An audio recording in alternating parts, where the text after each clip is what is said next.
the trigger word when Tony introduced his background last night, the trigger word for me was, he said, "Oh, I'm an economist." And I said, yes, yes, I will grab the opportunity with both hands to ask a few very fundamental questions about the economics and about incentive structures in the digital space that I always wanted to talk about with an economist who knows what he's doing. Um, well, goodness, I thought that was going to come with some kind of provocation.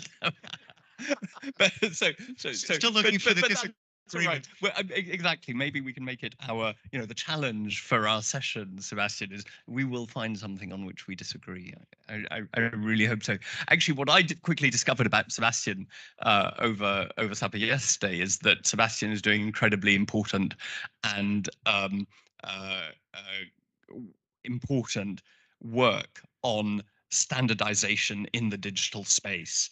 And to my mind, that for me, this was immediately a light bulb, because I think that you know uh, humanity entered cyberspace in, I don't know, we all entered different times. I'd say 1990 we entered cyberspace, and I keep being reminded, in 1996, I don't know if you, John Perry Barlow, an ex lyricist for the Grateful Dead, was at Davos, and he issued a proclamation for the independence of cyberspace. It's an extraordinarily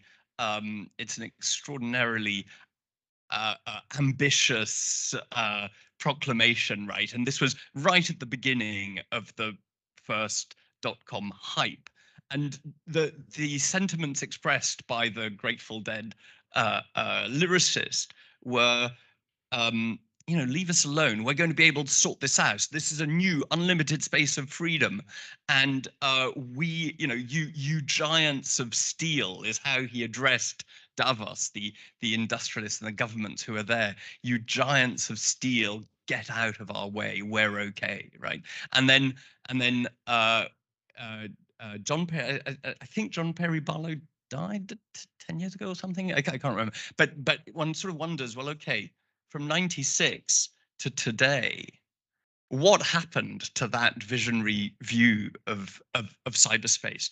And in a sense, that there's a sort of sense in which, the enormous optimism, this very West Coast libertarianism that was in that optimism, was all about, we are going to create an essentially human cyberspace.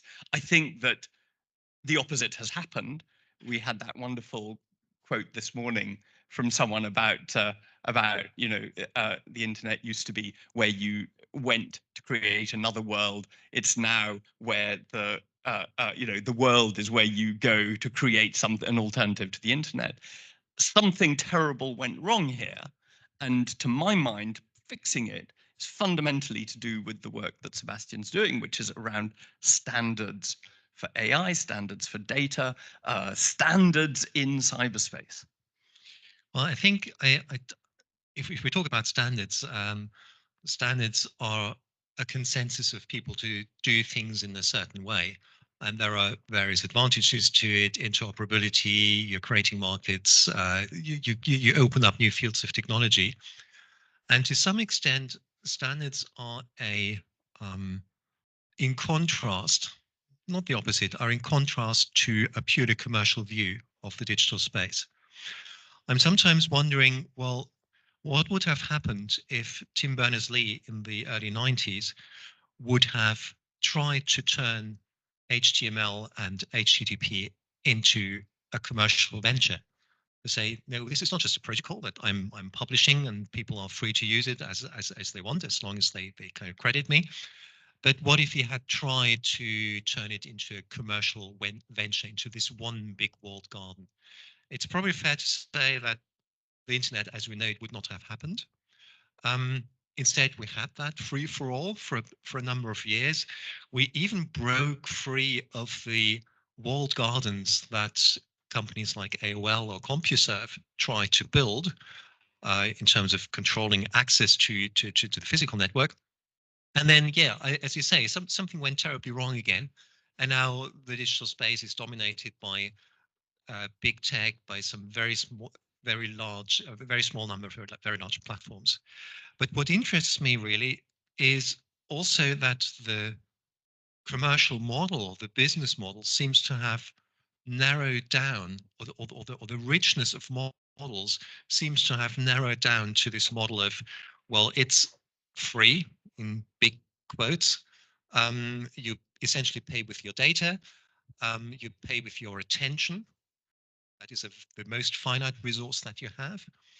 Um, and effectively, you pay with your data so that advertisers can bid for your attention. And that's what platforms do. And that's the fundamental, or at least to my untrained, economically untrained, that seems to be the fundamental business model. Can I jump in? I'm sure that, but I just want to jump in because I'm going to disagree with you. But in a way which I hope you'll end up agreeing with me, which is one of the things that really annoys me is when people say what you've just said, which is we pay with our data. Okay, so let's use pay in the standard sense of money flows. Where are the money flows in this advertising model? So firstly, let's get a number out there. I did it recently for the UK. If you take the total amount that's spent by digital advertisers per last year and divide it by the number of households in the UK, that is approximately £1,000 per year per household. Now, what is that £1,000? That £1,000 is what a household is paying for as a subscription to the free web. To the free web, right? Are they paying with their data? No, they're paying £1,000 in the price of all goods. Now, okay, if I were told, Guy, you're going to pay £1,000 for your subscription, and almost all of that goes to Google and Facebook, I'd say, oh, no, I'll rather not pay that £1,000. I'd rather pay less and use DuckDuckGo, and I certainly won't use Facebook. But do I have that choice? No, there is no feedback loop in this economy that we've created. The so-called free, so-called pay with your data economy is one in which there is no consumer choice over paying your subscription to the open web. So in a way, I like the way how you frame it. You're essentially saying, on average, £1,000 from each household in the UK in this example goes to, well, it goes to whoever puts advertising on the web, and it goes to Facebook and it goes to Google. So if we say, well, a certain amount of money has to flow because it's physical infrastructure, there are people working to keep it all running, so a certain amount of money is needed. Is it just a question of distribution? Could we envisage models where there is some sort of flat fee that people or households have to pay, or that is even coming from tax income? With a follow-up question, how would we fairly or sensibly distribute that pot of money? So the first thing is, yes, of course, money has to go into the system. The question, the usual justification for market mechanisms is that individual choices aggregate into collective choices in a way such that what is provided reflects the individual choice. The advertising model, the free advertising model, is one which takes that choice loop out. So to your specific question, okay, how do we get money into the system? It seems to me that there are sort of two alternatives to the free model. One is the one you described, which is essentially, let's call it a tax. So a lot of there's a certain amount of tax, quasi-tax money that goes into public sector broadcasting, for example, in most Western countries, and certainly some of the infrastructure could be paid for in that way. The question then becomes, okay, if we don't have this market mechanism working where individual preferences somehow are connected to outcomes, what is our collective decision-making process over how much should that be, what should it pay for, etc. And I think that we should have democratic processes for certain amounts of that expenditure. The second model is not the tax model. I'm very for a portion of cyberspace to be funded in that way. It would allow some of that space to be properly public space, and and decisions over it made through political rather than these very opaque and insensitive business processes. But I think that one should also recognize that subscription models are are okay, right? I mean, software subscription models kind of work. That, of course, we have, as regulators, we had to be very attentive to monopolization by Microsoft, which built its empire on a subscription model. You know, that certainly needed attention. But subscription models are much better than these so-called free models because they put a bump in the road to the consumption of these extremely addictive products. And so when you look at advertising, there's a very big difference in advertising in a magazine that you've chosen to buy from the news agent and in advertising from a free sheet, which is that if you have to make that initial choice, buy the thing from the newsagent and choose amongst its competitors, the advertising is much less aggressive than free, where essentially we have a mental process which has been hijacked, which is, oh, this doesn't cost me anything, so I might as well take it. But of course, it does cost me something. And this is where this connects to what we were hearing in the last presentation about influence operations, which is that the free model has made us incredibly susceptible to being messaged at. These are the humans that we've turned into because of the free business model.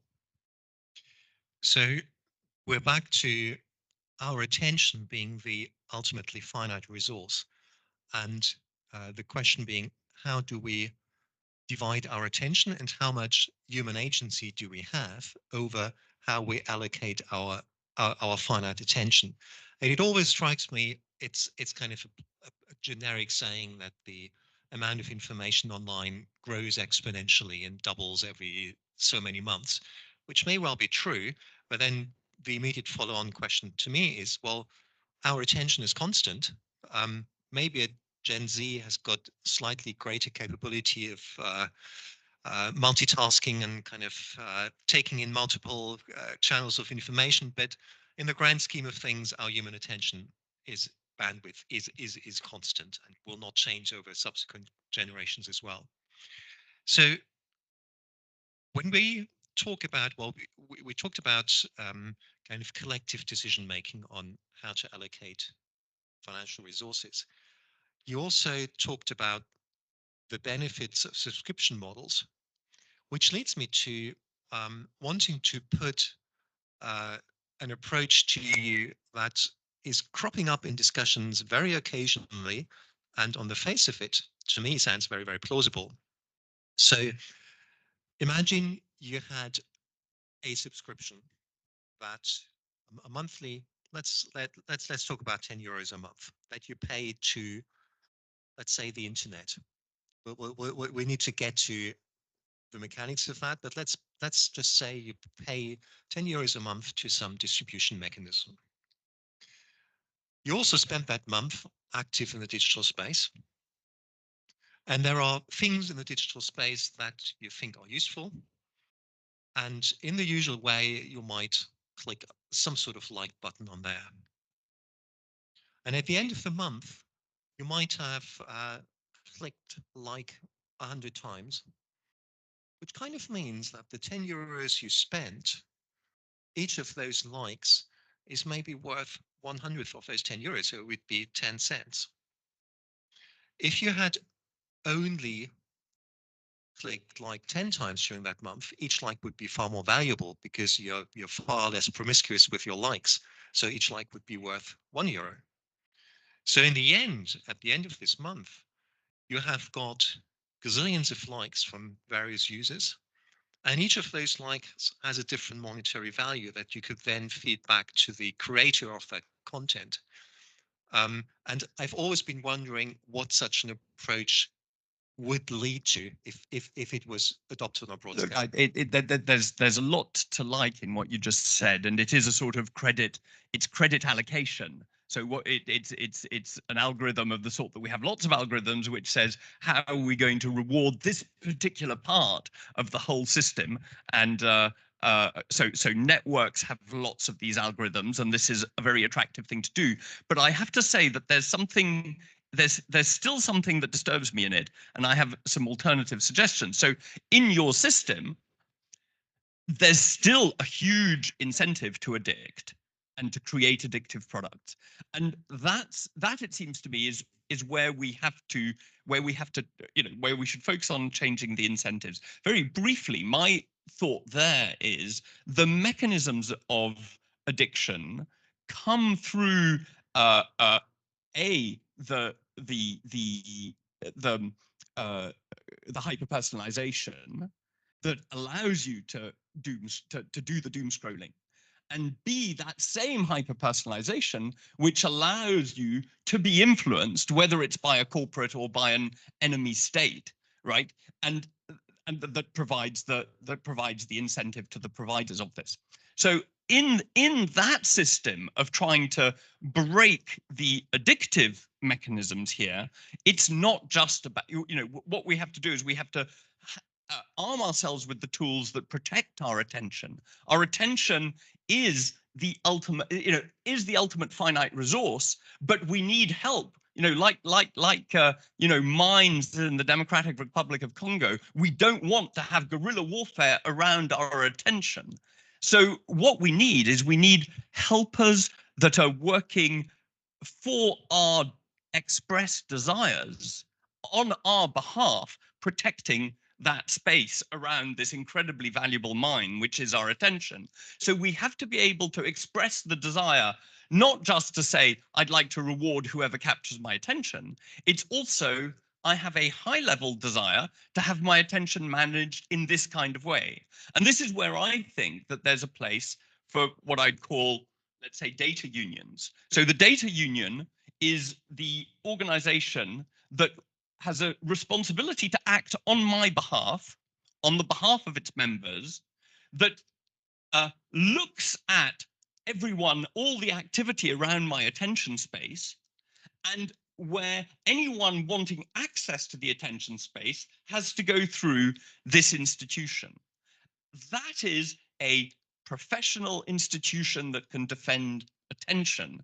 And somehow we have to put the regulations and the standards in place to create room for those institutions. So in effect, you're saying we need some sort of shield that's I'm trying to find a real life analogy here. So I'm thinking of restaurants, or let's say cafes, even simpler. I'm thinking of cafes, and suppose a cafe that is somewhere on my way to work wants to make sure that I always come to them every day and several times if possible. So if they were acting like Facebook is acting, they would just mix a bit of cocaine into my coffee to make me properly addicted and to make sure that I come back to that coffee to that cafe. And the anti-regulation view would be, well, of course, well, you don't have to go to that cafe. You're perfectly capable of not going to the cafe that puts cocaine in your coffee. And yet, in the physical world, we would say, well, we do need some rules around that, some regulatory authority that says, well, you don't spike your customers' drinks with drugs or addictive drugs. Let's put it that way. And so it seems to me that there is an argument for having either a kind of a union metaphor, if you like, or even a supervisory authority mechanism. I totally agree. I think the analogy is the analogy is right. Let me say, and as one way of saying it is, we have to have a way not only in the market of expressing our desires, but also expressing what philosopher Harry Frankfurter called our second order desires, which is our desires about our desires. I want to be the kind of person who does not want the cocaine-laced cafe, right? I have to have a way of registering second order desires. So I think that's, so why do I think it's union rather than regulatory authority? I think that the regulatory authority needs to, that there needs to be a minimum from the regulatory authority. But I think that certainly in the UK, I think in many European countries, there's a absolutely proper resistance to the state being the authority which is going to regulate our second order desires. And that's because, you know, it's good to have a certain skepticism towards power. Power does corrupt. There's that, and there's also an utterly legitimate plurality of views about how I want the guardians to my information space to behave.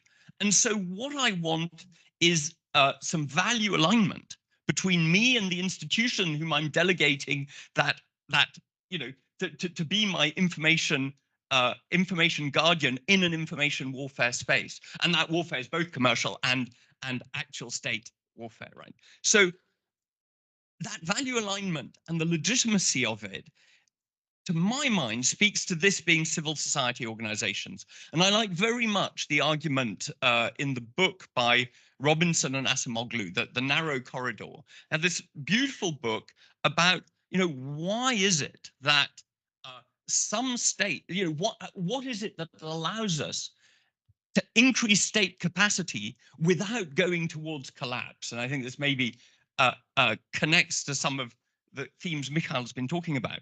So their thesis is that if you increase state capacity, but have no countervailing increase in capacity and power from civil society organizations, then eventually power overreaches itself and you will lead to catastrophic collapse. And it seems to me that this is a place where the state could easily overreach, but that mustn't, the answer to that isn't, it's each. Yeah, I actually agree with the skepticism and the point about that power corrupts and too much power corrupts too much. So trying to tie it back to a more current piece of regulation, the Digital Services Act, I really like the fact that the Digital Services Act for the first time forces the big platforms to be a little bit interoperable, at least as far as their messaging is concerned, to kind of start to crack open those walled garden and monopolies. I would have liked the DSA to go one step further and also force the platforms to allow me to plug in my own timeline algorithm. So, and that really ties back, I think, quite nicely to your point about data unions. So a data union could say, well, yeah, we create all sorts of timeline algorithms, maybe one that is very, very bubble centric, another one that is completely random, yet another one that is some sort of balance between the two. And then I can make a decision, well, which timeline algorithm do I want to plug into my Facebook or Twitter account or whatever? I completely agree. I think the Digital Services Act is a real step forward, in particular about insisting on a real-time access to the data that the platform has in when it's serving serving serving me, supposedly serving me. It's interesting actually that I think that all of the platforms have made submissions which don't satisfy. And I suspect, I severely hope that your colleagues are going to be saying, taking them to task and refusing their solutions in the DSA. What seems to me, and I also agree with you that it doesn't go far enough. In some senses, the ideal would be a marriage of that interoperability provision in the DSA with a very slightly increased, tweaked, stronger GDPR. Because what the GDPR ought to have said is every time information about me is going to be processed, the processor, the controller and the processor needs to have the explicit consent either of the subject or of the authority that the subject has delegated to. Now, if you had the DSA interoperability plus this very slightly toughened GDPR, Facebook would no longer be able to serve you a feed without going to your data union and saying, I'm thinking of serving a feed to Sebastian. Can I put this into it? And that's the point at which the data union can say, oh, well, okay, great. We're at the negotiating table. So this is what Sebastian has expressed as his second order desire about feeds. And by the way, if you don't satisfy it, there's someone else who will satisfy it, that desire for that set of provisions. So it seems to me that it's a combination of interoperability requirements plus very strict data consenting rights. And I think that gets us a very long way to where you and I both want to be.